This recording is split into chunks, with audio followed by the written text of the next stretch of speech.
الحمد لله نحمده ونستعينه ونستغفره ونؤمن به ونتوكل عليه ونعوذ بالله من شرور أنفسنا ومن سيئات أعمالنا من يهده الله فلا مضل له ومن يضلل فلا هادي له ونشهد أن لا إله إلا الله وحده لا شريك له ونشهد أن سيدنا وحبيبنا وشفيعنا وسندنا محمدا عبده ورسوله صلى الله تعالى عليه وعلى آله وأصحابه وبارك وسلم تسليما كثيرا كثيرا أما بعد فأعوذ بالله من الشيطان الرجيم بسم الله الرحمن الرحيم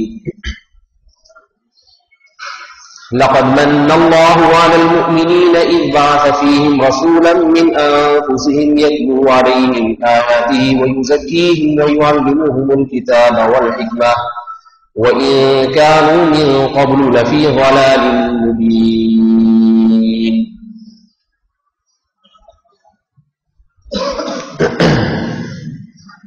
وقال النبي صلى الله عليه وسلم المرء مع من أحب يوم القيامة وقال النبي صلى الله عليه وسلم لا تزال طائفة من أمتي ظاهرين على الحق أو كما قال صلى الله عليه وسلم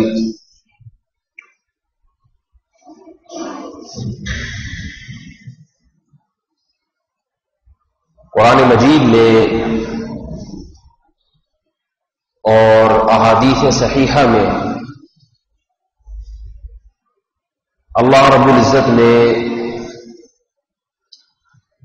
اہل ایمان کو اہل اللہ کی صحبت، اہل اللہ سے محبت، اس کا بہت تاکید کے ساتھ حکم دیا ہے۔ آج ہمارے معاشرے میں اہل اللہ سے محبت، ان سے استفادہ، یہ عنصر معاشرے میں ختم ہوتا جا رہا ہے۔ رسول اللہ صلی اللہ علیہ وسلم نے قیامات کی جو علامات بتائی ہیں، ان میں ایک علامت یہ بھی اعجاب کل ذی رأی رأیہ، ہر آدمی اپنی رائے کو سب سے بہتر سمجھے گا۔ کیا مطلب کہ کسی اللہ والے سے، کسی پڑھے لکھے سے اس کی تصدیق کروا لے، یا اپنی رائے کو دوسرے کی رائے پر قربان کر دے، یہ جذبہ ختم ہو جائے گا۔ اس حدیث کی سند کی تو پوری طرح مجھے تحقیق نہیں ہے، مگر دوسری احادیث سے اس مضمون کی تائید بہرحال ہوتی ہے۔ آج جو فرقواریت ہر جگہ پھیلتی نظر آ رہی ہے، فرقوں پہ فرقے، دھڑوں پہ دھڑے بنتے چلے جا رہے ہیں، اس کی بنیادی وجہ افراط و تفریط ہے۔ ایک فریق وہ ہے جو اہل اللہ اور اللہ والوں سے محبت میں غلو کر رہا ہے، تجاوز کر رہا ہے، حدود کو توڑ رہا ہے، اور ایک فریق وہ ہے جو سرے سے علماء صلحاء کو کچھ مانتا ہی نہیں۔ اس فریق کا خیال یہ ہے کہ دین کی بات کسی سے سیکھنے کی ضرورت نہیں ہے، کسی سے حاصل کرنے کی ضرورت نہیں ہے۔ ہم چما دیگرے نیست، ہم جیسا کوئی نہیں ہے۔ دونوں فریق کے پاس اپنے اپنے دلائل ہیں، اور ایک وہ ہے جو اعتدال میں ہے، درمیانہ راستہ اختیار کیے ہوئے۔ میں آج پہلے فریق کی بات نہیں کروں گا جو غالی ہیں، جو غلو کرتے ہیں۔ یہ وہ لوگ ہیں جو اہل اللہ کو مختار کل، حاضر ناظر، شریعت ساز سمجھتے ہیں۔ ان کے ہاں کسی بزرگ کے ملفوظ میں اور محمد صلی اللہ علیہ وسلم کے ملفوظ میں کوئی فرق ہے ہی نہیں،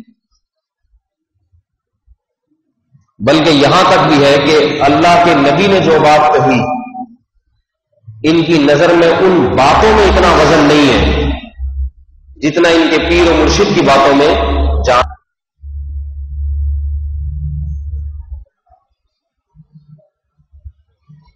ایک شخص کو خواب آیا اور کہنے لگا کہ ہمارے پیر و مرشد حضرت مفتی رشید احمد صاحب رحمہ اللہ تعالی کی خدمت میں آیا اور عرض کیا کہ مجھے خواب میں رسول اللہ صلی اللہ علیہ وسلم نے حکم دیا کہ داڑھی رکھ لو، اس لیے میں نے رکھ لی۔ فرمایا دیکھیے حدیث کی کتابوں کی اہمیت خواب سے زیادہ ہے۔ یقیناً خواب بھی نبوت کا حصہ ہے، اس میں کوئی شبہ نہیں ہے، لیکن ہمارے پاس جن سلسلوں سے احادیث پہنچی ہیں ان احادیث کی اہمیت خواب سے زیادہ ہے۔ خواب میں تعویل کی جا سکتی ہے، احادیث میں تعویل نہیں کی جا سکتی۔ اگر تعویل کریں گے تو کسی دوسری حدیث کی بنیاد پہ۔ پیغمبر صلی اللہ علیہ وسلم کی بات کو کسی امتی کی بات کی وجہ سے بدلا نہیں جا سکتا۔ تو فرمایا کہ آپ کے سامنے کتنی مرتبہ پیغمبر کی یہ حدیث آئی کہ داڑھی بڑھاؤ، آپ نے اس حدیث پر عمل نہیں کیا، خواب میں آ کے کہہ دیا عمل کر رہے۔ حالانکہ خواب کی وہ اہمیت نہیں ہے جو کتابوں کی اہمیت ہے، وہ مستند زیادہ ہے۔ اگر کتابوں میں ایک مسئلہ کچھ اور لکھا ہوا ہے، مستند کتابیں ہیں، خواب میں اس کے خلاف تلقین کی جا رہی ہے تو خواب کو رد کر دیا جائے گا، اس مسئلے کو تبدیل نہیں کیا جائے۔ مثلا کتابوں میں جو احادیث کی صحیح کتابیں ہیں ان میں لکھا ہے رسول اللہ صلی اللہ علیہ وسلم نے مسلمان کو حکم دیا صلہ رحمی کا، رشتہ داری کو جوڑنے کا۔ ایک آدمی کہتا ہے کہ مجھے خواب آیا ہے، خواب میں یہ بتایا گیا ہے کہ میں اپنے فلاں بھائی کے ساتھ رشتہ داری کو ختم کر دوں، تو اس خواب پر عمل بولیے بھائی نہیں کیا جائے۔ خواب نبی علیہ السلام ہی خواب میں کیوں نہ آئے ہو؟ آپ کو یہ سوال ہوگا کہ اللہ کے نبی معاذ اللہ خواب میں کیا غلط تعلیمات دیں گے؟ کیا شریعت کے خلاف بات بھی کر سکتے ہیں؟ معاذ اللہ۔ اللہ کے نبی نے فرمایا من رآنی فی المنام فقد رآنی فإن الشیطان لا یتمثل بی۔ فرمایا جس نے خواب میں میری زیارت کی اس نے میری ہی زیارت کی، اس لیے کہ شیطان میری صورت اختیار نہیں کر سکتا۔ اس میں کوئی شک نہیں جس نے ان صفات پر محمد صلی اللہ علیہ وسلم کی زیارت کی جو حلیہ نبی علیہ السلام کا کتابوں میں لکھا ہوا ہے، تو اس نے یقیناً رسول اللہ صلی اللہ علیہ وسلم ہی کی زیارت کی۔ مگر خواب میں آپ علیہ السلام اگر کوئی بات کی تلقین فرمائیں تو اس بات کو آپ علیہ السلام کی جاگتی حالت میں جو بیانات ہیں اس پر پرکھا جائے گا۔ اگر اس کے مطابق ہے تو اس کو لے لیا جائے گا، اگر اس کے خلاف ہے تو اس کی تعبیر نکالی جائے گی، اس میں تعویل کی جائے گی۔ خوابوں کی تعبیریں ہوتی ہیں، بالکل متضاد مطلب ہو جاتے ہیں خواب کے۔ خواب میں ایک کام کے کرنے کا حکم دیا جا رہا ہے، بعض مرتبہ اس کا مطلب نہ کرنا ہوتا ہے۔ ایک ہی آدمی کو ایک خواب آتا ہے، اس کا مطلب کچھ اور، دوسرے آدمی کو وہ خواب آئے گا اس کا مطلب بالکل اس کے متضاد۔ ابن سیرین رحمہ اللہ تعالی خوابوں کی تعبیر کے بڑے ماہر تھے۔ بعض علماء کو اللہ یہ فن کرامت کے طور پہ عطا فرماتے ہیں، خوابوں کی تعبیر کا فن. بعض میں ایسی فراست اور ذہانت ہوتی ہے کہ وہ خواب کی حقیقت تک پہنچ جاتے ہیں. یہاں میں ایک درمیان میں ابن سیرین کا واقعہ سنانے سے پہلے یہ ایک بات عرض کروں، پھر مجھے یاد دلا دی کہ ابن سیرین کی بات چل رہی تھی، ورنہ میں کہیں اور نکل جاتا ہوں. خواب میں ہمارے پاس بھی لوگوں کے فون آتے ہیں یہ خواب کے بارے میں کہ خواب کی تعبیر بتا دیں، مجھے یہ آیا، مجھے یوں آیا. بعض لوگ انٹرنیٹ پہ ای میل بھیجتے ہیں، اپنا پورا 1 گھنٹے کا خواب لکھ کے بھیج دیتے ہیں اسے. میں تعبیر نہیں بتاتا. اس کی وجہ یہ ہے کہ خواب میں خواب دیکھنے والے کے حالات پر جب تک مکمل اطلاع نہ ہو، کس کنڈیشن میں اس نے یہ خواب دیکھا ہے، اس کی اپنی دینی دنیاوی حالات کیا ہیں، جب یہ خواب دیکھا اس پر گھریلو حالات کیا چل رہے تھے، ان تمام چیزوں کا تعبیر میں دخل ہوتا ہے. ایسا نہیں ہوتا کہ آپ کو سانپ نظر آ گیا تو اس کا یہ مطلب ہے، آپ کو چڑیل نظر آ گئی تو اس کا یہ مطلب ہے، گائے نظر آ گئی تو اس کا یہ مطلب ہے. ہر ایک کے حق میں لوگ کہتے ہیں مجھے یوں نظر آیا، تو بھائی ہر ایک کے حق میں مختلف مطلب نکل سکتے ہیں. اس لیے اس میں بہت احتیاط کی ضرورت ہوتی ہے. جب تک میں اس لیے کہتا ہوں بھائی فون کر کے پوچھو تعبیر. ان میں سب سے پہلا سوال میرا یہ ہوتا ہے بھائی معاشی لحاظ سے، گھریلو لحاظ سے پریشان تو نہیں ہے؟ کیونکہ پریشان آدمی کو اوٹ پٹانگ خواب آتے ہیں جس کا کوئی مطلب نہیں ہوتا. اس کو سانپ ہی آئیں گے، چڑیلیں ہی آئیں گی، جنات ہی آئیں گے. ایک خاتون کا فون آیا، مجھے 1 ہفتے سے خواب میں سانپ اور چھپکلیاں نظر آ رہی ہیں. میں نے کہا مجھے پتا تھا کہ یا تو یہ طلاق یافتہ ہوگی یا بیوہ ہوگی، اور سسرال میں یا گھر بیٹھے بیٹھے تنگ آ گئی ہوگی، رشتے نہیں مل رہے ہوں گے. میں نے کہا آپ کی عمر کتنی ہے؟ 40 سال. میں نے کہا شادی ہو گئی؟ کہتی ہے نہیں. میں نے کہا آپ شادی کر لیں، چھپکلیاں بھی بھاگ جائیں گی، سانپ بھی. ظاہر ہے 40 سال تک شادی نہیں ہوئی تو ذہنی طور پر کس قدر اذیت اور کوفت والی زندگی ہے عورت کے لیے. اب خامخواہ میں اس کی تعبیریں نکالی جائیں کہ چھپکلی کا مطلب جٹھانی ہے اور سانپ کا مطلب نند ہے.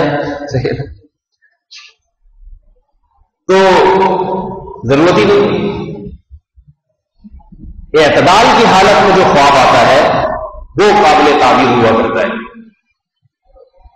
بعض لوگوں کو خواب آ جاتا ہے رات کو جنات نظر آ رہے ہیں، چڑیلیں، بار بار مردے نظر آ رہے ہیں. میں فوراً تعبیر نہیں بتاتا. میں کہتا ہوں بھائی کوئی گھریلو پریشانی بتاتے نہیں، اللہ کا شکر ہے سیٹ. میں کہتا ہوں رات کو کھانا دیر سے تو نہیں کھایا تھا، اور واک کیے بغیر، ہضم کیے بغیر تو نہیں سو گئے؟ کہتے ہیں ہاں. میں کہتا ہوں ان سے کہ جب پیٹ میں گیس ہوتی ہے نا، پیٹ میں یاد رکھیں جب گیس ہوتی ہے اور آدمی چت لیٹ کے سوتا ہے، چت سیدھا کروٹ کے بل میں، تو اس کو الٹے سیدھے خواب لازمی آتے ہیں، الا ماشاء اللہ. آپ تجربہ کر کے دیکھ لیں. رات کو کھانا دیر سے کھائیے، حفظان صحت کے اصولوں کی مخالفت، اور واکنگ کیے بغیر سو جائیے. اور شریعت بھی کہتی ہے، سائنس بھی کہتی ہے کروٹ کے بل لیٹنا چاہیے. اللہ کے نبی نے تلقین کی ہے، اور دائیں کروٹ پہ لیٹنے کا حکم ہے. آپ سیدھا چت لیٹ کے سو جائیں. پھر بھی اگر ڈراؤنے خواب نہ آئے تو شاید ہی اب نارمل ہونے کی علامت ہوگی. کہ معدے پہ جب گیس کا دباؤ پڑتا ہے تو دماغ بھی اس سے متاثر ہوتا ہے، تو وہ احتجاج کرتا ہے. خواب میں کبھی چھپکلیاں دکھائے گا، کبھی چڑیلیں دکھائے گا، کبھی جنات، کبھی مردے، کبھی جنازے، اور کبھی قبرستان. تو یہ چیزیں آتی. مجھے خود رات میں عجیب سے خواب آ رہے تھے، پیٹ میرا کچھ تھوڑا سا خراب تھا، تو میں باقاعدہ رات کو 2 بجے اٹھ کے بیٹھ گیا. مجھے نظر آ رہا ہے کہ ایک سانپ پہ جن چڑھا ہوا ہے اور میں جن اتار رہا ہوں. صحیح. پیٹ میرا خراب ہے مگر جن اس پہ چڑھا ہوا ہے. بس جن کی زیارت کسی بھی طریقے سے ہونی ہے، پیٹ خراب، تو باقاعدہ گھبرا کے اٹھ کے بیٹھ گیا. تو ایسے خوابوں کی تعبیریں نہیں ہوتی. جو بعض لوگوں کو نمبر بنانے کا شوق ہوتا ہے، ایک خواب سینٹر کھولا ہوا ہے انہوں نے، سنا ٹی وی پہ بھی ایسے چینل آتے ہیں، کوئی بھی پرچے لکھ کے بھیجا نا مجھے یہ نظر آیا تو اس کی تعبیر نکال دی، یہ ہے چینل چل رہے ہیں، پیسہ کما رہے ہیں۔ دیکھو ڈاکٹر جو حقیقی ڈاکٹر ہوگا، آپ جا کے اگر کہو گے میرے سر میں درد ہے، فوراً دوا نہیں بنا کے دے گا، اس کی وجہ پوچھے گا بھائی کیوں ہے، نیند پوری نہیں ہوئی ہے تو پہلے سو جاؤ، یہ درد خود بخود ٹھیک ہو جائے، گلا خراب ہے اس کی وجہ سے درد ہو رہا ہے، بخار ہے تو اس کا علاج کرے، ہر ایک کو ایک لاٹھی سے ہانکنے کی کوشش نہیں کرے گا۔ خوابوں کی تعبیر میں بھی ہر شخص کے حالات مختلف، بہت ساری وجوہات ہیں، ان وجوہات میں سے کوئی وجہ بھی نہ ہو پھر خواب کی تعبیر بتائی جاتی ہے۔ ایک آدمی روزانہ امریکہ جانے کی کوشش میں ہے، خواب میں اب وہ امریکہ گھوم رہا ہے، اس کی کوئی تعبیر نہیں ہے، اس کا مطلب ہے تم دماغ میں یہی لے کے جاگتے اور سوتے ہو تو پھر امریکہ ہی آئے گا خواب میں۔ اب ہمیں فون کرے کہ حضرت میں خواب میں امریکہ گھوم رہا تھا اور میں اسے تعبیر بتا دوں کہ آسٹریلیا کا ویزا تو انشاءاللہ آپ کو مل ہی جائے گا، یہ غلط تعبیر ہوگی، اس لیے کہ آپ نے اس خواب دیکھنے والے کے پورے حالات نہیں پوچھے، اس صبح شام یہی چیز دیکھ رہا ہے، یہی سوچ رہا ہے، یہی سوچ لے کے سوئے گا، خواب میں بھی یہی آئے گا۔ اس لیے میرے بھائی یہ جاہل لوگ جو ہوتے ہیں نا، جاہل لوگ، ان سے بچا کریں۔ ابن سیرین رحمت اللہ علیہ کے پاس ایک شخص آیا، کہا کہ میں نے خواب دیکھا ہے کہ میری چارپائی کے نیچے آگ جل رہی ہے۔ خواب کیا آیا اسے کہ میری چارپائی جہاں میں سو رہا ہوں اس کے نیچے آگ جل رہی ہے۔ ابن سیرین رحمہ اللہ تعالی نے تعبیر یہ بتائی کہ تمہارے مکان کی چھت گرنے والی ہے، اپنا سامان یہاں سے باہر نکال لو۔ اس نے نکالا سامان اور چھت گر گئی۔ چند مہینوں کے بعد ایک اور شخص آیا، اس نے حضرت سے عرض کیا کہ حضرت میں نے خواب دیکھا کہ میری چارپائی کے نیچے آگ جل رہی ہے۔ فرمایا کھودو اس کے نیچے کوئی خزانہ دفن ہے، کچھ دفن ہے تمہارے چارپائی کے نیچے، جگہ کو کھود کے دیکھو۔ کھودا تو خزانہ نکلا۔ کسی نے پوچھا حضرت 6 مہینے پہلے ایک آدمی آیا، یہی خواب اس نے بتایا، اس کی چھت گرا دیا آپ نے، 6 مہینے بعد جو آ رہا ہے اس کی خزانہ نکل گیا، یہ کیا معاجرہ ہے؟ فرمایا پہلا آدمی جس نے خواب دیکھا تھا، شدید گرمی کے موسم میں آگ دیکھی تھی اس نے، اس کو جو آگ نظر آئی تھی شدید گرمی میں آگ، یہ عذاب کی علامت ہے، رحمت کی علامت نہیں ہے۔ مجھے اندازہ ہوا کہ اس کے ساتھ الٹا معاملہ ہونے والا ہے۔ اور دوسرے کے جو خواب آئے وہ شدید سردیوں میں آگ دیکھی ہے، شدید سردی میں آگ بہت بڑی رحمت اور نعمت ہے، وہ آپ کے متلاشی ہوتے ہیں، اس کے نیچے آگ جل رہی ہے تو اس کے مطلب نیچے ہی اللہ کی کوئی رحمت اس کے لیے موجود ہے۔ تو دیکھیں صرف موسموں کے فرق سے خواب کی تعبیر میں فرق پیدا ہو گیا۔ جب بات خواب کی چل رہی ہے تو جلدی ایک مسئلہ خواب سے متعلق بتا دو۔ ارادہ تو یہ ہوتا ہے نا عوام کے فائدہ کو، جنرل نالج کے لیے تو ہم بیٹھے نہیں ہیں، صحیح ہے، کوئی لیکچر تو ہے نہیں کہ آپ نے امتحان دینا اس موضوع پہ تیاری، جو مفید باتیں سامنے آتی ہیں تو آ جائے۔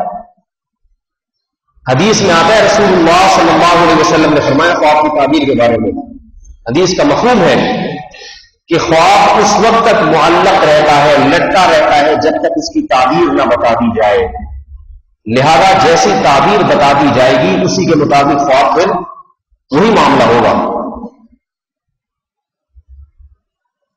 قضی الامر الذی فیہ تستفتیان، یوسف علیہ السلام کے پاس جیل میں جب 2 قیدی آئے تعبیر پوچھنے کے لیے،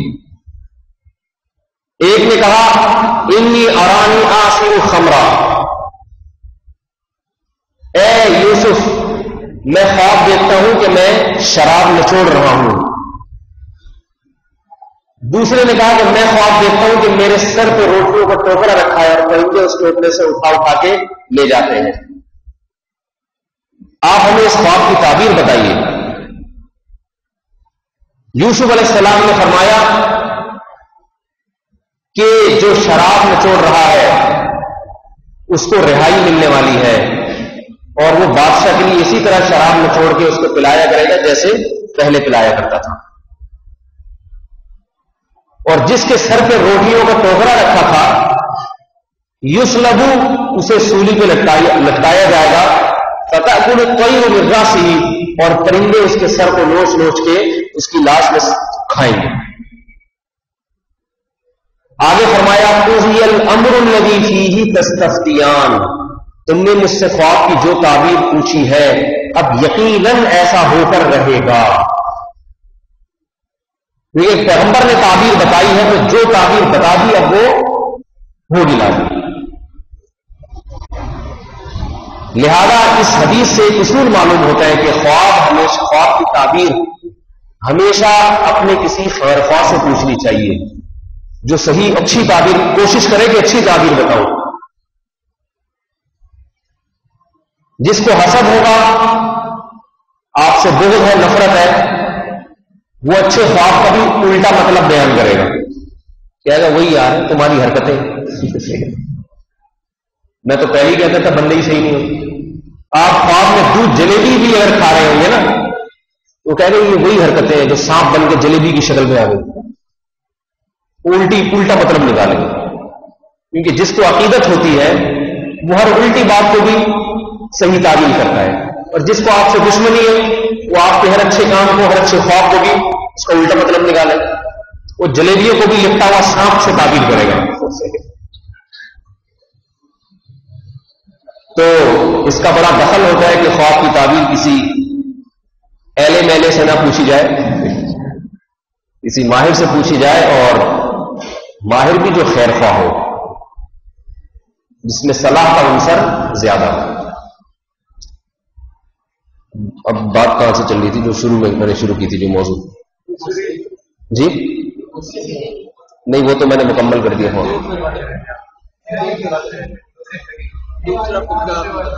ہاں میں یہ عرض کر رہا تھا کہ ایک پہلا فرقہ، یعنی ایک جو دین میں جس نے فرقواریت پیدا کی ہے وہ لوگ ہیں جو علماء کے اور اپنے بزرگوں کی شان میں غلو کرنے والے، اللہ کے نبی کی بات پر اپنے اکابر کی بات کو ترجیح دیتے ہیں، اور شریعت دوسرے نمبر پر اور اپنے سلسلے یہ پہلے نمبر پہ۔ آج اس کی بہت مثالیں ملتی ہیں، انہیں رسول اللہ صلی اللہ علیہ وسلم کا حکم بتایا جائے تو جی ہمارے پیر صاحب نے تو ہمیں ایسے حکم دیا ہے۔ تو پیر صاحب اللہ کے نبی سے بڑھ کر تو نہیں ہوئے، پیر صاحب پردہ ہی نہیں کرتے۔ کتنے مشائخ ایسے ہیں جو ویسے پردہ تو عورت پہ فرض ہوتا ہے، مرد پہ نہیں ہوتا، پردہ بیچارہ برقع تو نہیں پہنے گا، لیکن یہ کہ احتیاط عورتوں سے، صبح شام خواتین آ رہی ہیں، ان کی زیارتیں ہو رہی ہیں، ان کے دوپٹے سونگے جا رہے ہیں۔ کچھ دن پہلے ایک عامل سے میری ملاقات ہوئی، عامل اور گدھے میں کوئی فرق نہیں ہوتا، یاد رکھیں معذرت کے ساتھ، اپنے گھروں کو ان عاملوں سے بچائیں، انہوں نے بڑا بڑا غلط کیا ہے۔ آپ کو کچھ چیزیں دکھا بھی دیں گے، یہ جنات دکھا دیں گے، لوگوں کو یقین آ جاتا ہے، لیکن جس گھر میں ایک دفعہ عامل آ گیا، یاد رکھو وہ گھر جنات کا بسیرا بن جائے گا۔ پھر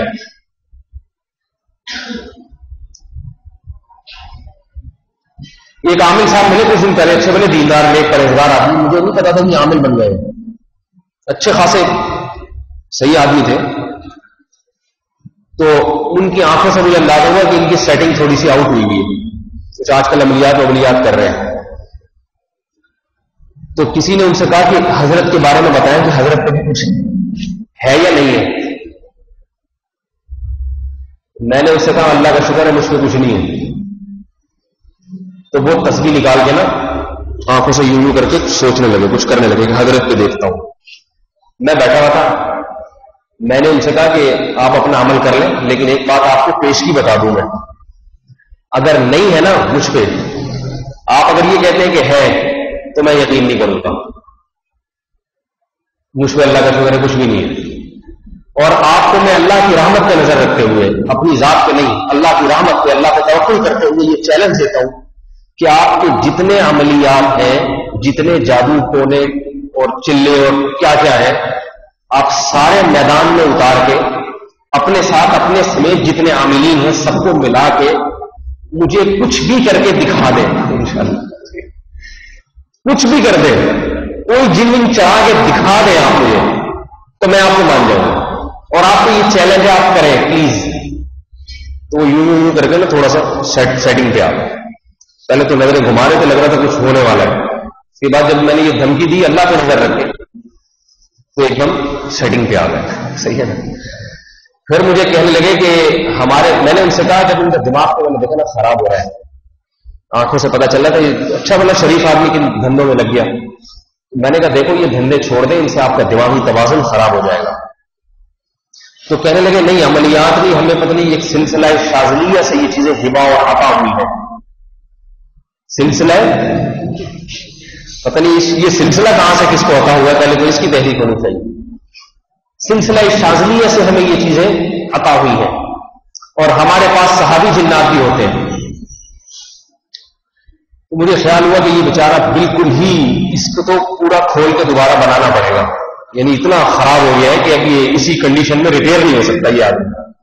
اچھا بلا سمجھدار آدمی، اور وہ کیا کہہ رہا ہے ہمارے پاس صحابی جنات بھی اویلیبل ہے۔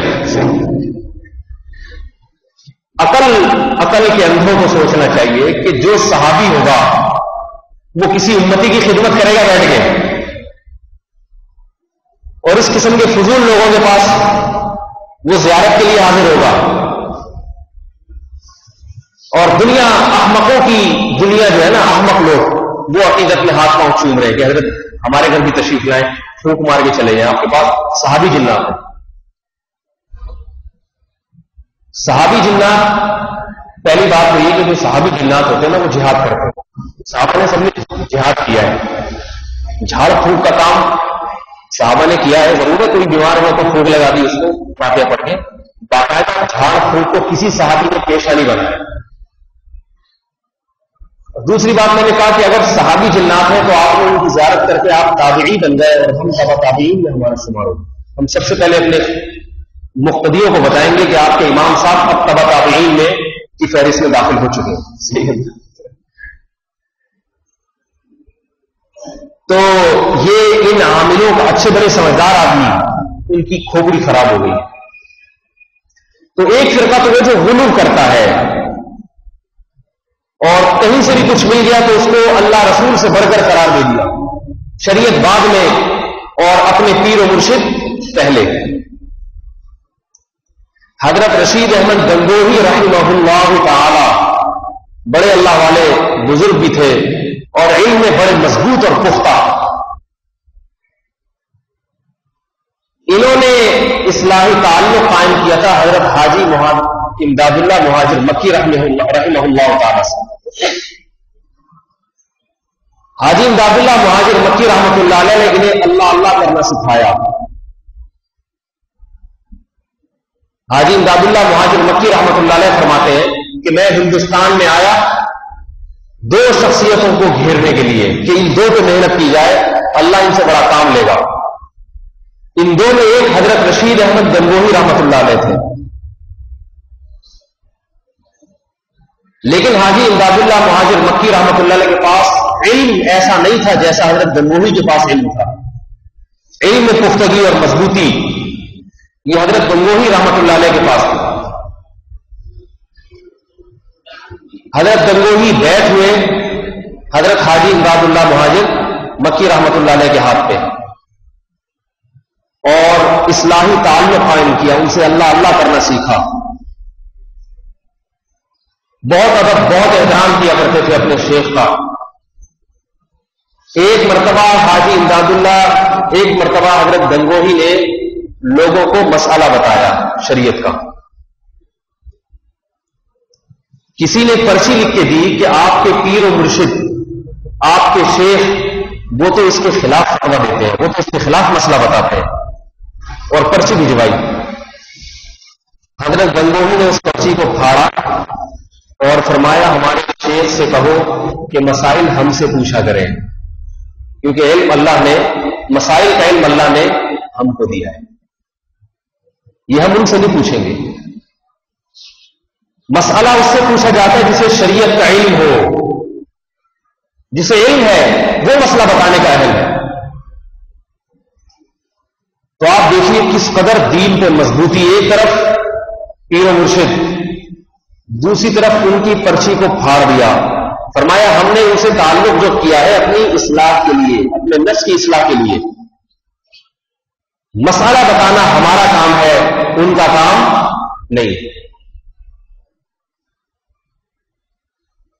آج کسی کو اول تو پیر و مرشد ہے ہی نہیں کسی کا کوئی، ہر آدمی آزاد شتر بے لگام اونٹ نہیں ہوتا.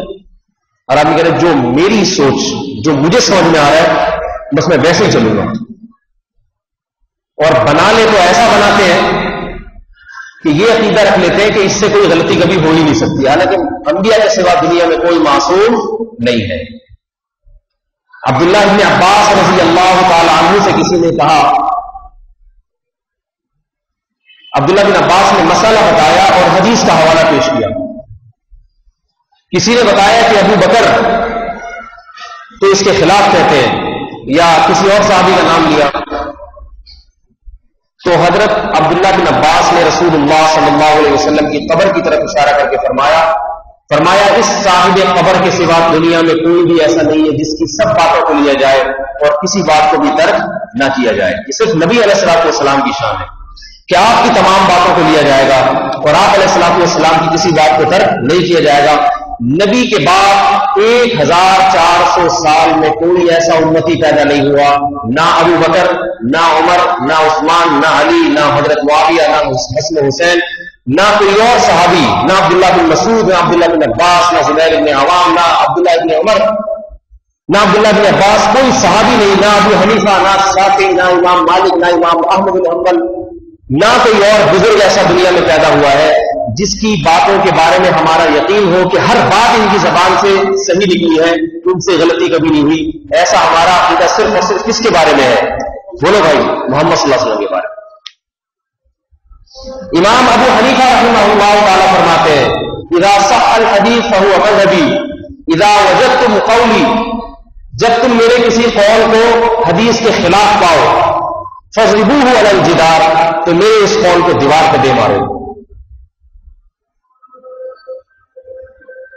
لہذا یہ عقیدہ اپنے اکابر کے بارے میں رکھنا کہ ان سے کبھی غلطی نہیں ہو سکتی اور ان کی زبان سے نکلی ہوئی ہر بات درست ہے، یہ عقیدہ رسالت اور نبوت میں شرک ہے. ایک شرک اللہ کے ساتھ ہوتا ہے، ایک شرک رسول کے ساتھ ہوتا ہے. کسی میں وہ صفات جو صرف اللہ کے پیغمبر کی خصوصیت ہے، اور اللہ کے پیغمبر سے بھی یاد رکھیں خطا کا امکان تھا، مگر جب خطا ہوئی اللہ نے فوراً اس کی اصلاح فرما دی تاکہ امت اس خطا پہ باقی نہ رہے. تو یہ عقیدہ کہ اللہ اس کے رسول صلی اللہ علیہ وسلم کے سوا دنیا میں کوئی بھی معصوم، بولو بھائی، نہیں. لہذا بعض لوگ تو گمراہ ہوئے اس عقیدے کی بنیاد پہ کہ پیران پیر نے جو لکھ دیا وہ پتھر پہ لکھی. اب ہماری بحثیں ہوتی ہیں، ہم قرآن حدیث کے دلائل لے رہے ہیں، وہ آگے سے کیا کہتے ہیں، فلاں بزرگ نے یہ لکھا، فلاں بزرگ نے یہ لکھا. اب میرے بھائی بزرگوں کا تو سلسلہ 1400 سال میں بہت طویل ہے، کس نے کیا لکھا، کس نے کیا لکھا. اب ہم کہیں بھائی ان بزرگ نے یہ بات درست صحیح لکھی، ان سے غلطی ہوئی ہے، تو کہتے ہیں توبہ کرو، گستاخ اولیاء. صحیح ہے، گستاخ اولیاء، اتنے بڑے بزرگ کے بارے میں کہہ دیا کہ یہ غلط کہہ رہے ہیں، اور یہ مولوی آج کا 15ویں صدی میں بیٹھ کے کہہ رہے ہیں کہ میں صحیح ہوں وہ غلط ہے. ان سے کہتا ہوں بھائی ان بزرگ کے علاوہ کو بھی تو دیکھو، ان نے یہ لکھا ہے تو ان کے علاوہ نے اس کے خلاف لکھا ہے. جس کی بات اللہ رسول کے موافق نظر آئے گی اسی کو لیا جائے گا، جس کی اللہ رسول کے خلاف نظر آئے گی اس کی بات کو ترک کیا جائے گا، اور اس کی شان میں گستاخی نہیں کی جائے گی، بلکہ یہ تعویل کی جائے گی کہ انہوں نے جو سمجھا وہ اس کے مطابق بتایا، یا ممکن ہے ان کے پاس یہ حدیث ہی نہ پہنچی. ایک فریق تو یہ ہے. دوسرا فریق وہ ہے جو اہل علم کے استفادہ اور ان کی اتباع میں عار اور ذلت محسوس کرتا ہے. وہ یہ کہتا ہے کہ مجھے قرآن اور حدیث سمجھنے کے لیے علماء کی صحبت کی علماء کے سامنے دوزانوں ہو کر بیٹھنے کی، ان سے علم حاصل کرنے کی اور ان کی اتباع کی چندہ ضرورت نہیں ہے۔ اس کا یہ دعویٰ ہے کہ یہ سارے مولوی غلط۔ ممکن ہے آپ لوگ سے بھی اس قسم کے لوگ صبح شام ملتے ہیں کہ مولویوں کے پیچھے چھپ جانا چھوڑ دو، امام ابو حنیفہ کیا ہوتے ہیں، امام شافعی کیا ہوتے ہیں، یہ سب معاذ اللہ ان کی بات نقل کر رہا ہوں، اپنی نہیں کہہ رہا۔ بعض لوگ مجھے کہتے ہیں آپ نے یہ کہا ہے، میں نے نہیں کہا بھائی، میں نے تو نقل کیا ہے۔ تو میں نے جو قرآن مجید کی آیات تلاوت کی ہے وہ اس کی نفی کر رہی ہے۔ عامی آدمی کے لیے، عامی آدمی پر جسے قرآن اور حدیث پر بھرپور دسترس نہ ہو، اسے اللہ تعالیٰ نے علماء کی اتباع کا حکم دیا ہے۔ بعض چیزیں تو قرآن و حدیث میں بہت واضح ہیں، ان میں کسی کی تقلید نہیں ہے، ان میں کسی کی اتباع نہیں ہے، وہ ہر ایک کو علم ہے۔ اسلام میں کتنی نمازیں ہیں بتائیے؟ 5 نمازیں ساری دنیا جانتی ہے۔ اسلام میں رمضان میں روزوں کا حکم ہے یا نہیں ہے؟ ان میں کسی کی تقلید نہیں۔ یہ اتنا واضح مسئلہ ہے جس کو قرآن نے بہت ہی وضاحت کے ساتھ کھول کے بیان کیا۔ شہر رمضان الذی انزل فیہ القرآن، فرمایا فمن شہد منکم الشہر فلیصم، جو بھی اس مہینے کو پائے اسے چاہیے کہ اس مہینے میں روزے رکھے۔ لیکن یاد رکھیے اس سے آگے بھی سلسلے ہیں۔ جب آپ مزید آگے گہرائی میں جائیں گے تو فروعی مسائل کا ایک بہت بڑا دروازہ کھلے گا آپ کے سامنے۔ یہ چیز جائز ہے یا ناجائز، یہ حلال ہے یا حرام، اس معاملے میں آپ اگر براہ راست قرآن و حدیث سے استفادہ شروع کر دیں گے تو آپ کو یہ نہیں پتا چلے گا کہ قرآن کی یہ آیت منسوخ ہے یا ناسخ ہے۔ ایک صاحب میرے پاس آئے اور کہنے لگے کہ حدیث میں آتا ہے، میں کسی کی خدا نخواستہ نفی نہیں کر رہا، یاد رکھیے یہ تو فروعی مسائل ہیں، ان میں اختلاف تو 1400 سال سے چل رہا ہے اور آج تک قیامت تک چلتا رہے گا، اس میں کوئی حرج نہیں ہے۔ صحیح بخاری کی حدیث پیش کی کہ رسول اللہ صلی اللہ علیہ وسلم نے فرمایا کہ امام کے پیچھے جو شخص قرات نہیں کرتا، جو شخص لا صلاۃ الا بفاتحۃ الکتاب، جو سورہ فاتحہ کی تلاوت نہیں کرتا اس کی سرے سے نماز ہی نہیں ہے۔ لہذا امام کے اقتداء میں بھی آپ کو چاہیے کہ آپ سورہ فاتحہ کی تلاوت کریں۔ اس نے کہا دیکھو یہ حدیث ہے، اور لوگوں کو دکھا رہا تھا کہ علماء سے پوچھنے کی ضرورت نہیں ہے، مولویوں سے پوچھنے کی ضرورت نہیں ہے، یہ حدیث ہے تو بس پڑھ لیا کرو۔ میں نے ان سے کہا، میں نے کہا دیکھیں آپ خود مختار بننے کی کوشش نہ کریں، آپ اس مسئلے میں علماء کی اتباع کریں، کیونکہ یہ مسائل کے بعد ہے، اس میں آپ مار کھا جائیں گے، شکست کھا جائیں گے، پیچیدہ مسائل نہیں جی آپ کو آتا ہی کچھ نہیں، ٹہلا رہے ہیں ٹٹھا رہے ہیں۔ میں نے ان سے کہا کہ اچھا پھر قرآن میں آتا ہے اذا قرئ القرآن فاستمعوا له وانصتوا، جب قرآن کی تلاوت کی جائے تو غور سے سنو، خاموش رہو۔ اس کا کیا جواب ہے آپ کے پاس؟ کہہ رہے ہیں حدیث میں تو آتا ہے نا فاتحہ پڑھو، میں نے کہا قرآن کہہ رہے ہیں کہ چپ رہو۔ کیا میں آپ کے سامنے حدیث پیش کر رہا ہوں؟ تو میں نے کہا میں کیا پیش کر رہا ہوں، میں قرآن پیش کر رہا ہوں۔ کہہ رہے اس کا یہ مطلب نہیں ہے جو آپ بتا رہے ہیں۔ میں نے کہا پھر اس حدیث کا وہ مطلب نہیں ہے جو آپ بتا رہے ہیں۔ کہہ رہے نہیں آپ حدیث میں تعویل کر رہے ہیں۔ میں نے کہا پھر آپ قرآن میں تعویل کر رہے ہیں۔ یہ تو علم کی حالت ہوتی ہے، علم کی حالت، 4 باتوں کے بعد ہوا نکلنا شروع ہو جاتی ہے، اور دعویٰ یہ ہے کہ میں کسی عالم کی اتباع، یہ تو دونوں مذاہب ہیں۔ امام شافعی رحمۃ اللہ علیہ کا مذہب یہی ہے کہ امام کے پیچھے فاتحہ پڑھی جائے، امام ابو حنیفہ کا مذہب یہی ہے کہ امام کے پیچھے فاتحہ نہ پڑھی جائے۔ ہم عوام سے کہتے ہیں کہ آپ براہ راست ان مسائل میں الجھنے کی کوشش نہ کریں، کیونکہ قرآن مجید سے مسائل کا استنباط یہ آسان کام نہیں ہے۔ یہ جو قرآن کی آیت ہے نا وَلَقَدْ يَسَّرْنَا الْقُرْآنَ لِلذِّكْرِ، ہم نے قرآن کو آسان کر دیا ہے، اس میں بتایا ہے کہ مسائل کے لیے آسان نہیں، کہ ذکری نصیحت حاصل کرنے کے لیے آسان کیا ہے۔ مسائل کے بارے میں قرآن میں دوسری آیت ہے وَأَنزَلْنَا إِلَيْكَ الذِّكْرَ، اے نبی ہم نے آپ کی طرف نصیحت کو نازل کیا، قرآن کو نازل کیا، لِتُبَيِّنَ لِلنَّاسِ، آپ کھول کھول کے لوگوں کے سامنے بیان کریں کہ ان کی طرف کیا نازل ہوا ہے، اور اتنا بھی کافی نہیں ہے وَلَعَلَّهُمْ يَتَفَكَّرُونَ، اس کے بعد ان کو بھی غور و فکر اور تدبر سے کام لینا پڑے گا، اور تدبر ہمیشہ وہی کرتے ہیں جو تدبر اور فکر کے اہل ہوتے ہیں۔ نمبر ایک، فکر تدبر کے لیے ضروری ہے کہ جس چیز میں تدبر کیا جا رہا ہے اس کا علم کامل طور پر ان کے سینے میں محفوظ ہو۔ تدبر کریں گے قرآن اور حدیث میں، قرآن اور حدیث کا مکمل علم ان کے پاس ہونا چاہیے۔ دوسری چیز، علم کے ساتھ ساتھ وہ دماغی صلاحیت استنباط کی صلاحیت کہ کس طرح سے مسئلے کو قرآن و حدیث سے استنباط کیا جاتا ہے، یہ صلاحیت ہونا ضروری ہے۔ دونوں میں سے ایک چیز بھی اگر، بلکہ ایک تیسری شرط بھی ہے، تقویٰ اور للہیت، اللہ کا خوف، ان تینوں چیزوں میں سے ایک چیز بھی اگر نہیں ہوگی تو پھر یہ آدمی تفکر اور تدبر کا اہل ہی نہیں ہے۔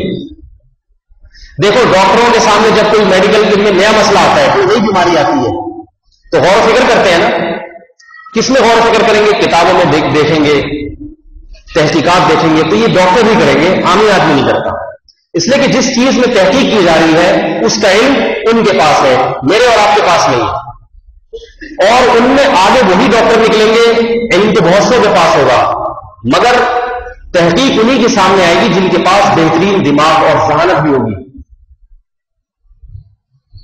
یہ کام مسائل کے استنباط کا 15ویں صدی میں سے نہیں ہے، یہ رسول اللہ صلی اللہ علیہ وسلم کے دور سے شروع ہو چکا ہے، ضرورت اس وقت سے تھی، اسی وقت سے مسائل کا، قرآن و حدیث سے مسائل کو نکالنا اور عوام کے سامنے لانا، اس کو، یہ کام آج نہیں ہوا، سب سے پہلے اجتہاد صحابہ کرام نے کیا ہے۔ حضرت عمر ابن خطاب رضی اللہ تعالی عنہ کے سامنے ایک مسئلہ حضرت عمر نے بیان کیا، صحیح بخاری کی حدیث ہے، میں بتا رہا ہوں کہ مسائل کا مسئلہ کتنا نازک ہوتا ہے، فروعی مسائل کا مسئلہ۔ حضرت عمر رضی اللہ تعالی عنہ نے کہا، مسئلہ بتایا، قانون بنایا کہ جس عورت کو اس کا مرد 3 طلاقیں دے دے تو مسئلہ یہی ہے کہ وہ عورت عدت اپنے شوہر کے گھر گزارے گی، شوہر اسے اپنے گھر سے نکال نہیں سکتا۔ حضرت فاطمہ کھڑی ہوئی، فاطمہ بنت قیس کھڑی ہوئی اور عرض کیا کہ میں نے رسول اللہ صلی اللہ علیہ وسلم سے یہ بات سنی ہے کہ جس عورت کو طلاق بائن ہو جائے، 3 طلاقیں ہو جائیں، اس کے لیے نہ نفقہ ہے اور نہ سکنا کہتے ہیں رہائش بھی نہیں ملے گی، اور عدت کے دوران اس کو نان نفقہ بھی شوہر کی طرف سے نہیں ملے گا۔ حوالہ کس کا دیا؟ محمد صلی اللہ علیہ وسلم کا، کہ نبی علیہ الصلوۃ والسلام نے یہ فیصلہ کیا ہے۔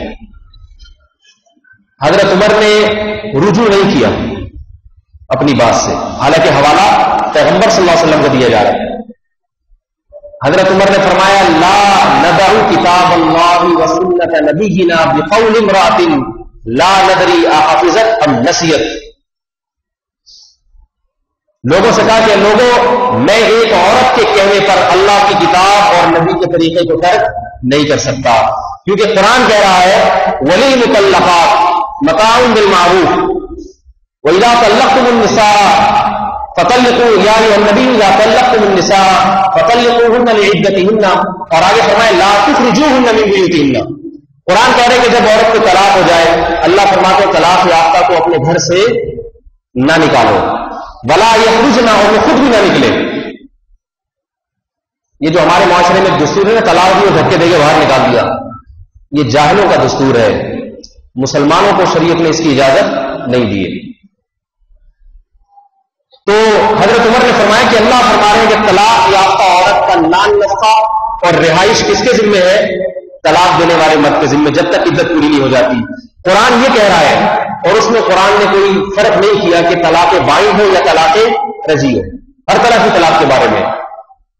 لہذا فرمایا کہ میں اللہ کے اس کلام کو ایک عورت کے کہنے پر ترک نہیں کر سکتا۔ رہا یہ مسئلہ کہ عورت نبی کی حدیث بیان کر رہی ہے، فرمایا لا ندری احفظت ام نسیت، ممکن ہے سے کوئی بھول چک ہو گئی ہو بیان کرنے میں، اس فیصلے کو سمجھنے میں کوئی بھول چک ہو گئی ہو. ایک طرف اللہ کی کتاب ہے اور ایک طرف ہمارے سامنے نبی کا وہ طریقہ جو تواتر کے ساتھ ہمارے پاس پہنچا، اس کو ترک نہیں کر سکتے. دیکھو امیر المومنین ہیں، عمر ابن خطاب ہیں، ان کے سامنے چونکہ قرآن کی وہ آیات موجود تھی، لہذا فوراً حدیث سن کے اپنے مسئلے سے رجوع نہیں کیا. علم کامل تھا. آج ایک جاہل آدمی اس کے عوام کے سامنے آتے یہ حدیث ہے، تمہارے مولوی یہ بتاتے ہیں حدیث میں یہ لکھا ہوا ہے، مولوی کے مانو گے یا حدیث پہ چلو گے؟ ایک دم ایمان سے کھیلنا شروع کر دیا. وہ کہہ رہا یار اب تو اپنے مولوی صاحب کو بڑے نیک سمجھتے تھے، آج تک یہ بتاتے رہے ہم. اور مولوی کی بات بھی ہوتی تو چلو مولوی تو 15ویں صدی کے ہم جیسے ہی ہوں گے. یہ زد صرف مولوی صاحب پہ نہیں پڑ رہی ہوتی، بلکہ اسلاف کے ایک طویل سلسلے پر زد پڑ رہی ہوتی ہے کہ معاذ اللہ سارے بیوقوف تھے جتنے پیدا ہوئے. یہ وہ جاہلانہ رویہ ہے جو فرقواریت کی بنیاد کا سبب بنتا ہے. آپ نے جب قوم کو اسلاف کے راستے سے اور علماء کے راستے سے ہٹا دیا اور قرآن و حدیث اس کے ہاتھ میں تھما کے آپ نے کہا کہ اب آپ خود اس میں سے نکال کے جو سمجھ میں آئے کرتے رہو، تو اس سے فرقے بنتے چلے جاتے ہیں. ایک بچپن کی بات ہے میری، ایک صاحب آئے میرے پاس اور کہنے لگے تم امام ابو حنیفہ کے مذہب پہ کیوں چلتے ہو؟ میں نے ان سے کہا پہلی بات تو یہ کہ امام ابو حنیفہ کے بارے میں میرا یہ نظریہ نہیں ہے کہ وہ اللہ کے نبی تھے یا ان سے کوئی غلطی نہیں ہو سکتی، قطعاً نہیں ہے. میں نے کہا امام ابو حنیفہ رحمۃ اللہ نے ایک تحقیق کی ہے مسائل کی، اس پہ کام کیا ہے اور ایسا کام کیا ہے کہ امت کے بہت بڑے طبقے بلکہ 99.99% امت نے ان پر اعتماد کیا ہے. امام شافعی رحمۃ اللہ علیہ کی تحقیقات پر اس امت نے اعتماد کیا ہے. میں نے کہا کہ ان کے مسائل میں اگر کہیں اونچ نیچ تھی تو بعد میں ان کے جو شاگرد پیدا ہوئے انہوں نے پھر امام ابو حنیفہ کے قول کے خلاف فتویٰ دے دیا. مثال کے طور پر امام ابو حنیفہ کے پاس بعض دفعہ کوئی حدیث نہیں پہنچی تھی، صاحبین جو امام ابو حنیفہ کے شاگرد ان کے پاس جب پہنچی تو انہوں نے امام ابو حنیفہ کے قول کے خلاف فتویٰ دے دیا اور آج ہمارا اسی پر عمل ہے.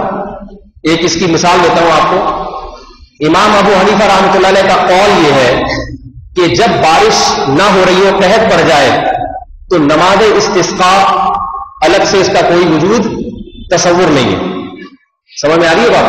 یہ جو ہم نماز استسقاء پڑھتے ہیں نا میدان میں نکل کے، اب تو چھوڑ دی لوگوں نے.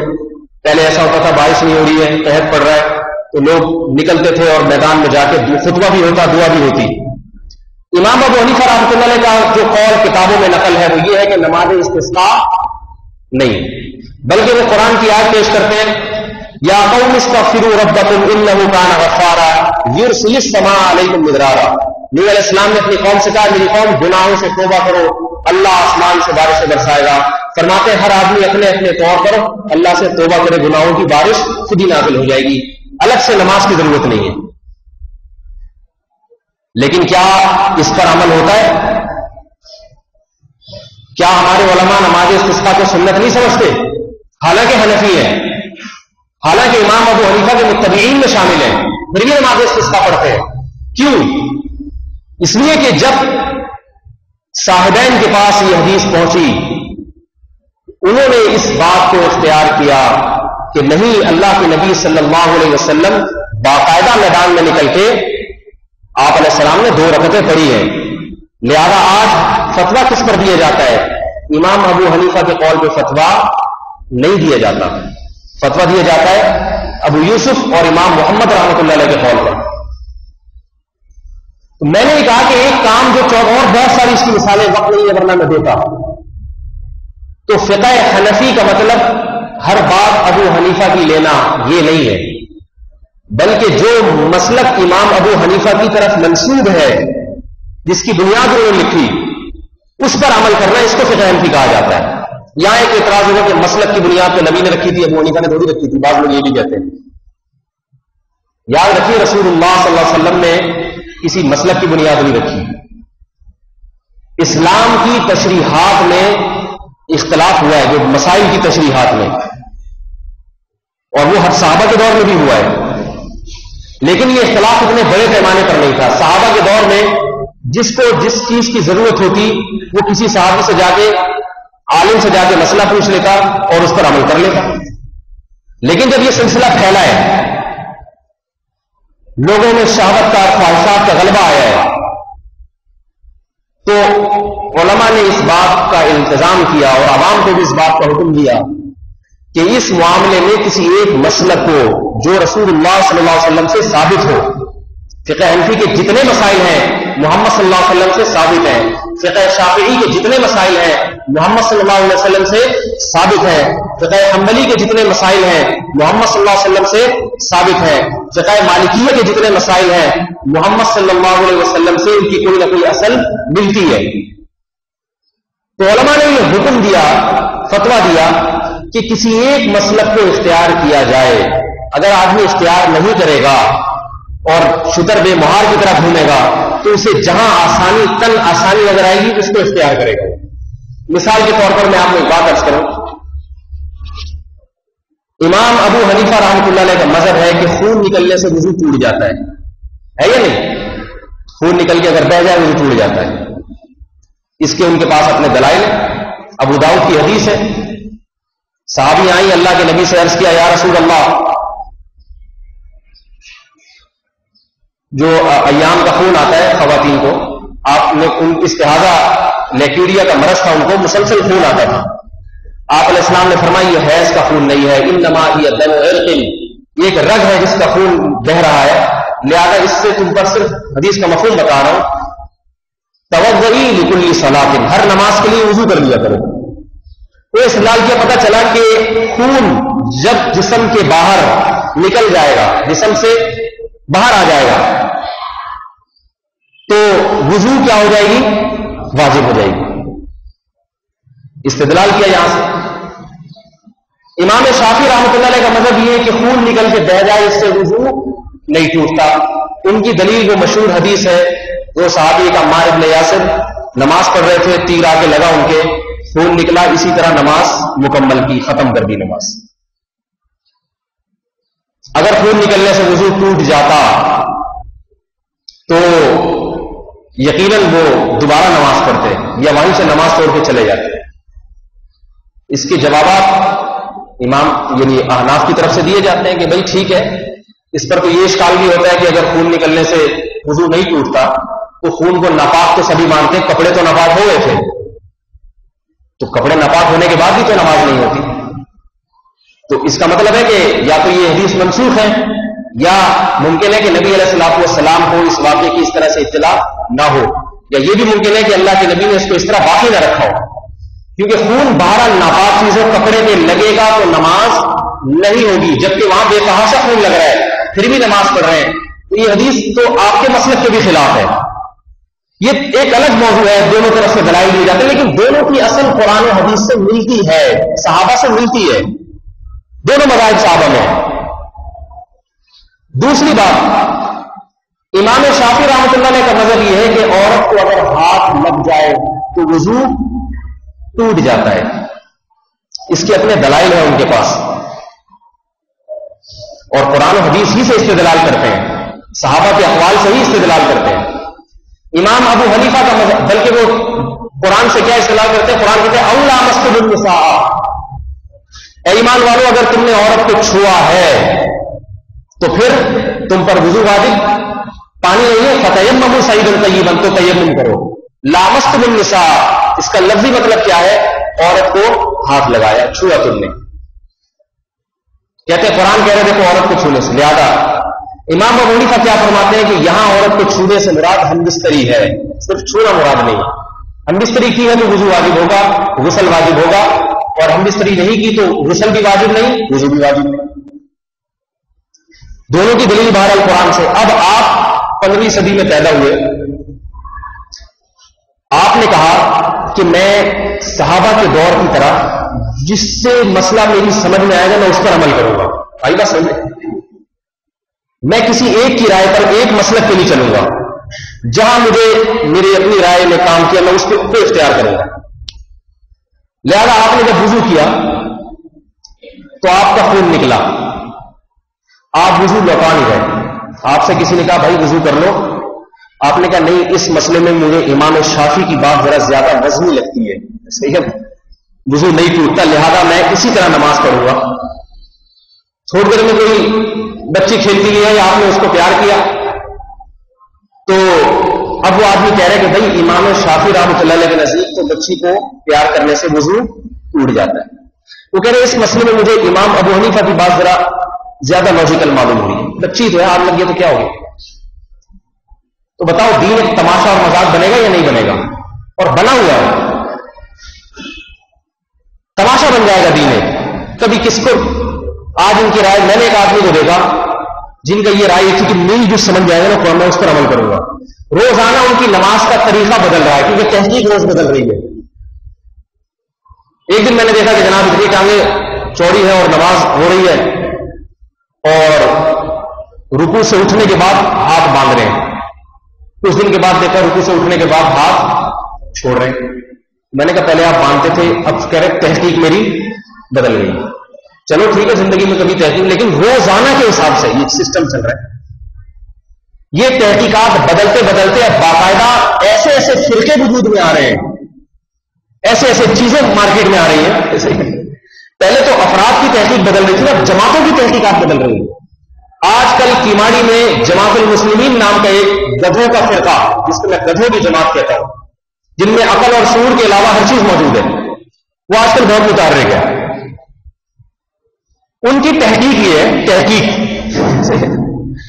علماء کی اتباع میں عار محسوس کرتے ہیں، شرم محسوس کرتے ہیں. تو تحقیق مارکیٹ میں جو ان کی آج کل چل رہی ہے، وہ یہ کہتے ہیں کہ آج کل فرقے کوئی ایسے ٹانگیں چوڑی کر کے نماز پڑھ رہا ہے، کوئی پتلی کر کے نماز پڑھ رہا ہے، اتنے سارے فرقے، ان سب پہ لعنت بھیجو معاذ اللہ.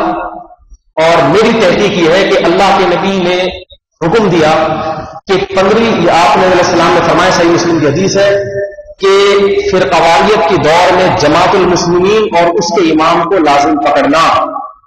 اور آگے حدیث ہے من شد عن جماعت المسلمین، جو جماعت المسلمین سے ذرا بھی علیحدہ ہوا سز فی النار، اللہ اس کو قیامت میں بھی علیحدہ کر کے جہنم میں ڈالیں گے. لہذا انہوں نے جماعت المسلمین کے نام سے کیماڑی میں ایک تنظیم بنائی، اس کے امام کو رجسٹر کروایا حکومت سے، نمبر پلیٹ لگوائی، اس پہ رجسٹریشن نمبر، کاغذات ایشو ہوئے، اور اس کے بعد وہ تمام احادیثیں جو جماعت المسلمین کے بارے میں تھی وہ اس پر منتخب کرنا، اپنے فرقے پر منتخب کرنا شروع کر دیں.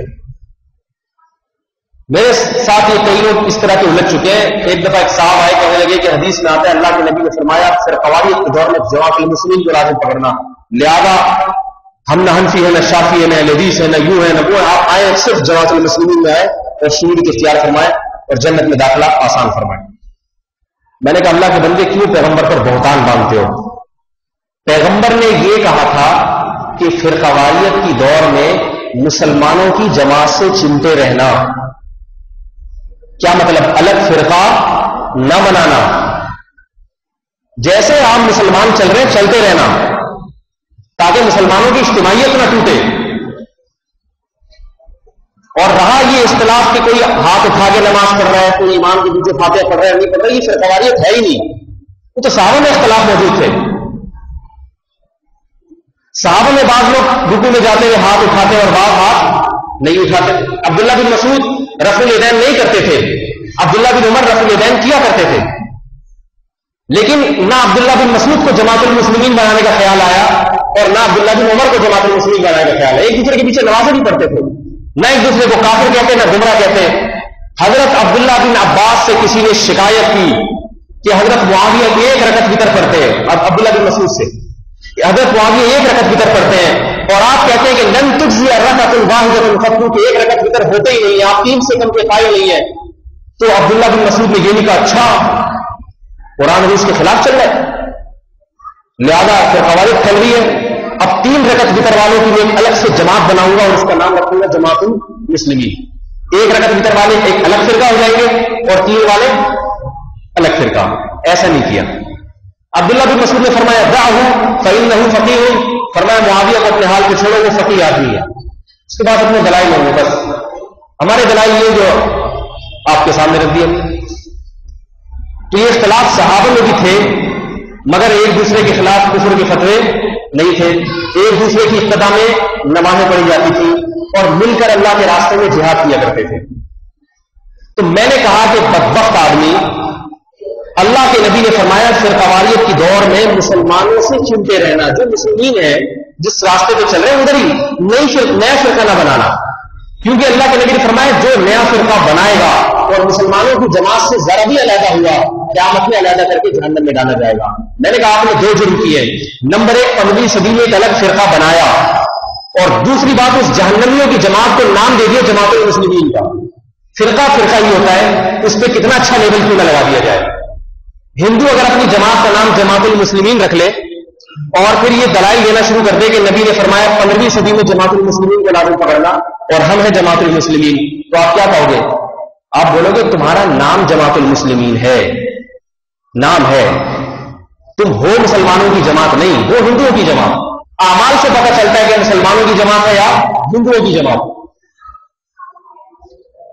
تو دوسری بات میں نے ان سے یہ کی، میں نے کہا اللہ کے نبی نے یہ بھی فرمایا تھا کہ قرب قیامت میں جب فرقے ہوں گے تو مسلمانوں کی جماعت سے چمٹے رہنا، اور اگر مسلمانوں کی جماعت نہ ملے، نہ ہو، کفر کا غلبہ ہے ہر طرف، تو پھر جنگلوں میں نکل کے درختوں کے پتے چبانا۔ یہ نہیں کہا تھا پھر خود جماعت المسلمین بنا لینا، ایسی کوئی حدیث نہیں ہے۔ سمجھ رہے بات کو؟ میرا خیال ہے سمجھ میں نہیں آ رہی۔ ایسی کوئی حدیث نہیں ہے جس میں جماعت المسلمین ڈیزائن کرنے کا حکم ہو، خیبہ سب میں خود سے بنانے کا حکم ہو۔ میں نے کہا ایسی کوئی حدیث دکھائے جس میں آ رہا ہو کہ فرقے ہو تو جب بنا لینا۔ میں نے کہا آپ نے تو بنائی ہے باقاعدہ، بنانے کا کہاں لکھا ہوا ہے؟ آپ کو چاہیے تھا آپ تلاش کرتے، مسلمانوں سے وابستہ رہتے۔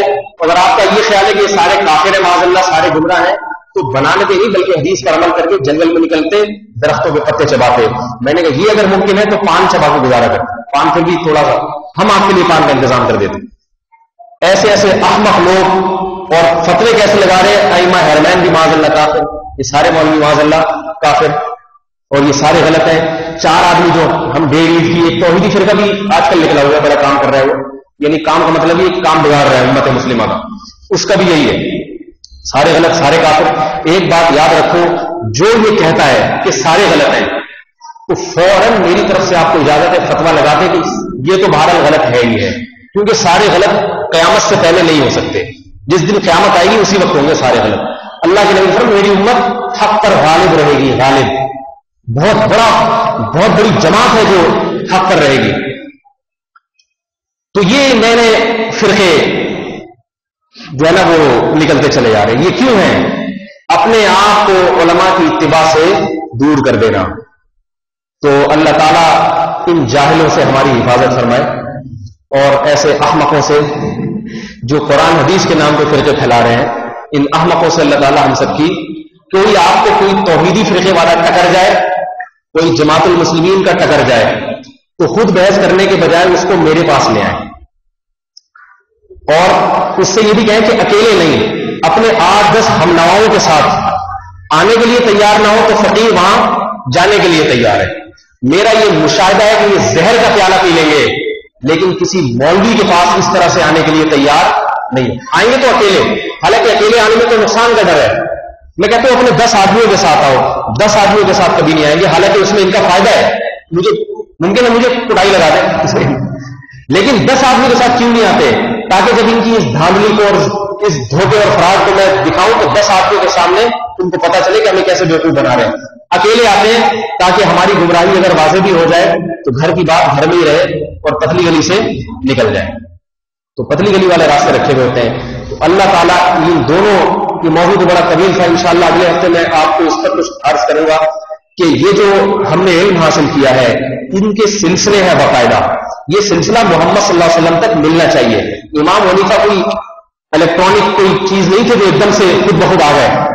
امام حنیفہ رحمۃ اللہ علیہ نے علم حاصل کیا ہے حضرت علقمہ حضرت ابراہیم نخعی رحمۃ اللہ علیہ سے۔ ابراہیم نخعی رحمۃ اللہ علیہ صحیح بخاری کے مشہور ترین راویوں میں سے ایک راوی ہیں، بڑے امام تھے اپنے وقت کے۔ ابراہیم نخعی رحمۃ اللہ علیہ جو تھے وہ شاگرد تھے حماد الکوفی رحمۃ اللہ علیہ کے۔ حماد الکوفی اپنے وقت کے بہت بڑے امام تھے۔ حماد الکوفی رحمۃ اللہ علیہ شاگرد ہیں علقمہ اور اسود کے۔ علقمہ اور اسود صحیح بخاریوں کے کثیر راویوں جن کا نام بہت زیادہ تھا ان میں سے ہیں، بہت بڑے اپنے وقت کے علامہ تھے۔ اور علقمہ اور اسود رحمۃ اللہ علیہ یہ شاگرد ہیں عبداللہ ابن مسعود رضی اللہ تعالیٰ عنہ کے۔ عبداللہ بن دیکھو نبی علیہ السلام کے ہزاروں صحابہ تھے لیکن چند صحابہ نے علم بہت حاصل کیا. عبداللہ بن مسعود صحابی ہے جو بچپن سے پیغمبر کے ساتھ رہے. صحابہ کہتے ہیں یہ سمجھتے تھے کہ یہ پیغمبر کے اہل خانہ میں سے ہیں. ان لوگوں نے علم آگے پھیلایا. ہر صحابی نے علم نشر نہیں کیا. جو اس طرح سے ساتھ رہے ہر ایک کو اجازت نہیں تھی کہ مفتی بن جائے. عبداللہ بن مسعود کو مفتی بنایا گیا کوفہ میں کیونکہ بچپن سے پیغمبر کے ساتھ, حتیٰ کہ رات کی تہجد کی نماز پیغمبر کے گھر میں جا کے دیکھتے تھے. تو صحابہ کہتے ہیں سمجھتے کہ آپ علیہ السلام کے رشتے دار ہے, یہ کوئی گھر والے جیسے. وہ علم حاصل کیا.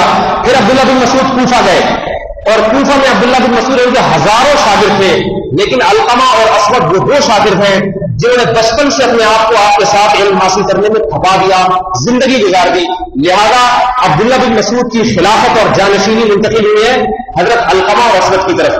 علقمہ اور اسود نے یہ نہیں کہا مجھے عبداللہ بن مسعود سے سیکھنے کی ضرورت نہیں ہے, میں خود قرآن حدیث سے سیکھوں گا. آئیے سمجھے. اب عبداللہ بن مسعود نے یہ نہیں کہا کہ مجھے محمد صلی اللہ علیہ وسلم سیکھے, قرآن میرے سامنے میں خود پڑھ کے سیکھ جاؤں گا. انہوں نے نبی کی صحبت اختیار کی اور عبداللہ بن مسعود کی کثیر صحبت اختیار کی حضرت علقمہ اور اسود نے. علقمہ اور اسود کے ہزاروں شاگرد ہیں مگر جو مقام حماد الکوفی رحمۃ اللہ علیہ کو حاصل ہوا وہ کسی کو حاصل نہیں ہوا. حماد الکوفی رحمۃ اللہ نے بہت طویل صحبت حضرت علقمہ کے ساتھ گزاری.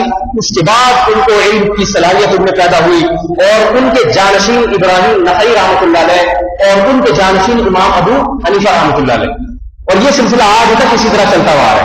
ان درمیان میں ایک بھی ایسا نہیں ہے جس نے اٹھ کے کہا کہ مجھے کسی سے علم حاصل کرنے کی, کسی کے سامنے گھٹنوں کے ساتھ دو زانوں ہو کے بیٹھنے کی ضرورت نہیں ہے. میں خود اپنی عقل کے اعتماد کرتا ہوں. میں کسی مولوی کو نہیں مانتا. مجھے علقمہ سے علم حاصل کرنے کی ضرورت نہیں, مجھے ابراہیم نخعی سے علم حاصل کرنے کی ضرورت نہیں ہے. ایسا کوئی نہیں گزرا کہ یہ سارے غلط ہیں. میں ہوں تو نہ پہلے تھا نہ آج ایسا ہو سکتا ہے. اگر آپ کو علم حاصل کرنا ہے, عالم بننا ہے تو اہل حق علماء کے سامنے دو زانوں ہو کے بیٹھنا پڑے گا اور 2-4 دن نہیں طویل عرصے تک آپ کو ان کی صحبت اختیار کرنی پڑے گی. اس کے بعد آپ اس بات کے اہل ہوں گے کہ آپ یہ کہہ سکیں کہ قرآن و حدیث میں میری یہ تحقیق ہے. اس سے پہلے اگر آپ نے کہا کہ میری رائے یہ ہے تو آپ کی رائے کو اٹھا کے دیوار پہ پھینک دیا جائے گا. ایک آدمی حکیم نہیں ہے, ڈاکٹر نہیں ہے, کلینک کھول کے بیٹھ جائے اور کہے کہ میری رائے یہ ہے کہ اس گولی سے یہ فائدہ ہوگا. لوگ کہتے ہیں تو ہے کون جو تیری رائے کا اعتبار ہو. کوئی اس کو بھنگی کہے گا, کوئی اس کو چرسی کہے گا. کیا یہ تیری تجھے آتا کیا ہے, تجھے کس نے اجازت دی؟ علم میں اتنا لاوارث سمجھا گیا ہے. علاج کرنے کی حکومت کی طرف سے کسی کو اجازت نہیں جب تک باقاعدہ ڈاکٹر یا حکیم نہ ہو. بتاؤ اجازت ہے؟ خلاف قانون نہیں ہے. تجارت کرنے کی اجازت نہیں ہے جب تک آپ کو باقاعدہ تجارت کا تجربہ نہ ہو. بڑے بڑے آپ کاروبار نہیں شروع کر سکتے. چھوٹے موٹے ریڈی لگا لیں, ہم دیکھ لیں یہ صحیح ہے. بڑا پروجیکٹ شروع کریں گے, آپ سے پوچھا جائے گا بھائی کیا کوئی باپ دادا نے ابا دادا نے کوئی گزرایا آپ کا؟ بینک آپ کو کروڑ روپے کا قرضہ دینے سے پہلے پوچھے گا کہ آپ کو اس طرح انویسٹمنٹ کا طریقہ سلیقہ آتا ہے یا نہیں آتا ہے. ایسے نہیں پکڑا دے گا کہ آپ کی اپنی تحقیق آپ جہاں چاہیں لگائیں. وہ کہے گا میرا قرضہ ڈوب بھی سکتا ہے. کہاں کیا آتا کیا ہے آپ کو, پہلے کیا کیا ہے آپ نے. تو تمام چیزوں میں ہر آدمی اہل نہیں ہے لیکن علم دین اتنا لاوارث ہے. جو جاہل چرسی موالی اٹھے تو ہے کہ میری اپنی ذاتی تحقیق ہے, یہ میری رائے ہے, میں مسئلہ بتا رہا ہوں قرآن حدیث کی روشنی میں. تو روشنی کی بات آتی ہے تو وہی بات ہے بھائی لوڈ شیڈنگ میں روشنی ویسے ہی نہیں ہے. تو یہ بیچارہ کہاں سے روشنی جو ہے نا لے کر آ رہا ہے. یہ جہالت کی روشنی ہے, یہ علم کی روشنی نہیں ہے. تو اللہ تعالیٰ نے اہل علم پر اعتماد عطا فرمائے اور ان کی اتباع کی, لیکن اس سے مراد اہل حق اہل علم ہے. اہل علم کی پہچان کیا ہے تو یہ ایک الگ موضوع ہے, پھر میں کبھی بتاؤں گا. سبحان اللہ و بحمدہ.